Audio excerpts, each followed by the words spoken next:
On est tout le temps en désaccord, pas vrai? Au boulot, à la maison, en politique. Et souvent, on voit ça comme un truc négatif, une source de conflit. Mais et si c'était tout le contraire? Et si le désaccord, ce n'était pas un bug dans la communication, mais sa fonctionnalité principale? C'est cette question qui va nous servir de boussole aujourd'hui. Parce que, on va le voir, le désaccord, c'est bien plus qu'une simple engueulade. C'est carrément une compétence qui est au cœur de notre façon d'innover, de bosser ensemble et, au final, d'être libre. Alors, au programme aujourd'hui, on va parler de l'art du désaccord, de comment critiquer et écouter. On verra aussi le rôle essentiel de l'opposition, l'éthique de la divergence. On ira même voir ce qui se passe dans notre cerveau pour finir par comprendre pourquoi le désaccord, c'est vital. Allez, c'est parti. Première étape, l'art du désaccord. On va commencer par la base. C'est quoi, au juste, être en désaccord? Ouais, le désaccord, c'est pas juste un conflit. C'est une compétence, une vraie, avec ses règles, ses techniques. Faut pas imaginer un ring de boxe, mais plutôt une piste de danse. C'est une interaction où, même si on n'a pas les mêmes pas, on crée quelque chose ensemble. Et comme la danse, eh bien, ça s'apprend, ça se travaille.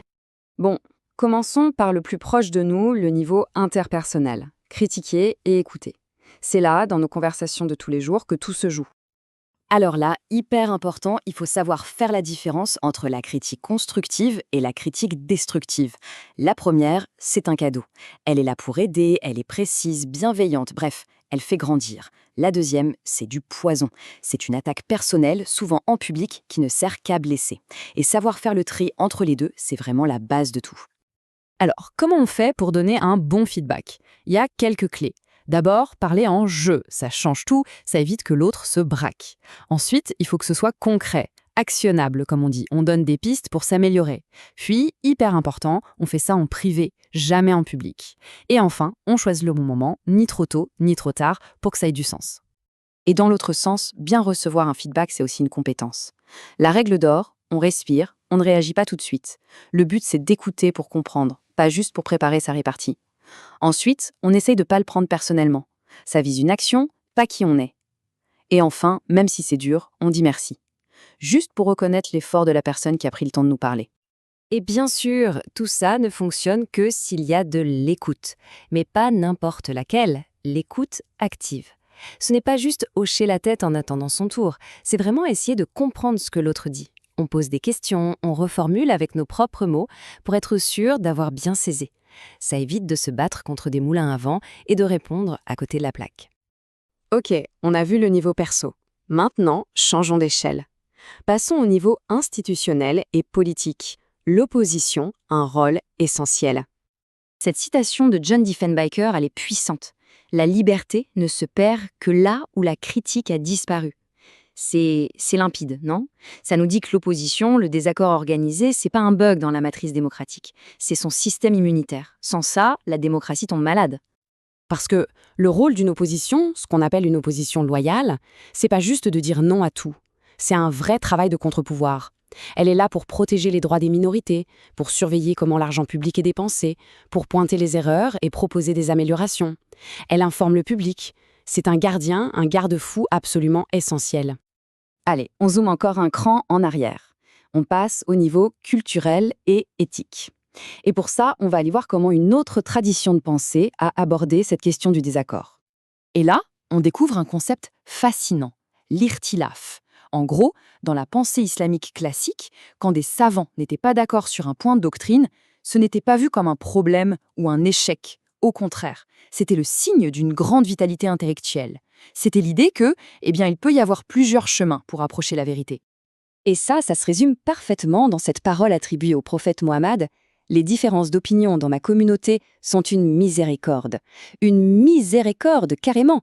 Ça veut dire que la divergence d'opinion n'est pas un fardeau à supporter, mais une richesse, une bénédiction qui fait grandir tout le monde. Mais attention, il y a une ligne rouge à ne pas franchir. Cette tradition fait une distinction hyper claire entre l'extilef, la divergence constructive qu'on vient de voir, et la fitna. La fitna, c'est la discorde, stérile, le conflit pour le conflit, motivé par l'ego qui ne cherche qu'à diviser. L'un est une quête de vérité, l'autre est un poison destructeur. On a donc toute une éthique du désaccord qui est pensée ici. Bon, on a vu le perso, le politique, le culturel, Maintenant, on descend encore plus profond. Direction notre propre cerveau, le niveau neurologique. Que se passe-t-il dans nos têtes quand on n'est pas d'accord? La grande question, c'est ça. Comment notre cerveau choisit entre s'accrocher à ce qu'il pense et suivre le mouvement, suivre la vie du groupe? C'est un dilemme permanent. Et la bonne nouvelle, c'est que les neurosciences commencent à nous donner des pistes. En fait, notre cerveau, c'est un peu une super machine à calculer les probabilités. Quand il fait face à une opinion qui n'est pas la sienne, il ne panique pas. Il fait un calcul, super rapide, il pèse deux choses. D'un côté, à quel point je suis sûr de mon coup, et de l'autre, est-ce que les autres sont crédibles? Et la décision de changer d'avis ou pas, c'est le résultat de cette petite équation. Et les chercheurs ont même trouvé quelles parties du cerveau font ce travail. On a en gros deux zones clés. La première, le cortex frontopolaire. C'est un peu l'expert qui évalue la fiabilité de l'information qui vient du groupe. Et la deuxième, le cortex singulaire antérieur, c'est le juge qui prend le rapport de l'expert et qui tranche. Ok, on change d'avis, ou non, on reste sur notre position. Ok, il est temps de boucler la boucle. On a vu le désaccord à toutes les échelles, de la conversation entre amis jusqu'au fin fond de notre cerveau. Alors pourquoi tout ça est si vital? En fait, tout ce dont on a parlé repose sur un truc tout simple, le contre-argument. C'est la brique de base. Et savoir entendre un contre-argument, savoir y répondre, ce n'est pas du tout un signe de faiblesse. Au contraire, c'est la preuve d'une pensée vraiment solide, une pensée qui n'a pas peur de se frotter aux autres pour devenir meilleure. Et on arrive au cœur du sujet. Toute cette compétence du désaccord, de la petite critique constructive jusqu'à l'opposition politique, tout ça, c'est le moteur d'un de nos droits les plus fondamentaux, la liberté d'expression. Parce que la liberté d'expression, inscrite dans l'article 19 de la Déclaration universelle des droits de l'homme, sans la capacité concrète de débattre, de critiquer, de diverger, eh bien, elle ne serait qu'une belle phrase sur un bout de papier. Et je termine avec cette question pour nous tous. À notre époque, une époque de polarisation extrême, de bulles sur les réseaux sociaux où tout le monde pense pareil, est-ce qu'on n'aurait pas un peu oublié comment bien être en désaccord? Peut-être que réapprendre à le faire, ce n'est pas juste une bonne idée, c'est une question de survie pour nos sociétés.